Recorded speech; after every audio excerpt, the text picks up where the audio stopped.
চলমান জ্বালানি সংকট নিরসনে 40,000 কোটি টাকার তেল ও গ্যাস কেনার ব্যাপারে আলোচনা হয়েছে বলে জানিয়েছেন বিএনপির সিনিয়র যুগ্ম মহাসচিব।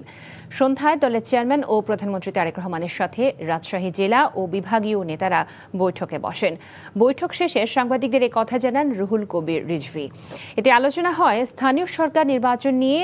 নির্দলীয় প্রতীকে নির্বাচন হলেও কর্মীদের দল সমর্থিত প্রার্থীর পক্ষে কাজ করার আহ্বান জানানো হয় দলের পক্ষ থেকে। এছাড়া চলমান রাজনৈতিক অস্থিরতায় সাংগঠনিক কাঠামো দৃঢ় করতে রাজশাহী অঞ্চলের নেতাকর্মীদের বিভিন্ন পরামর্শ দেওয়া হয়।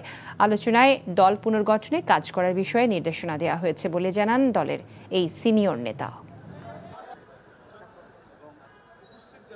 স্থানীয় ইউনিটগুলি তারা বাছাই করবে এবং সমর্থন করবে এবং সেটাকে তত্ত্বাবধান করবে জেলা মহানগর সবাই মিলে, বা মহানগরে যখন সিটি কর্পোরেশন হবে তখন যে ওয়ার্ডগুলো আছে সেই ওয়ার্ডগুলোর বাছাইয়ের ক্ষেত্রেও সেই ধরনের পদ্ধতি নিতে হবে।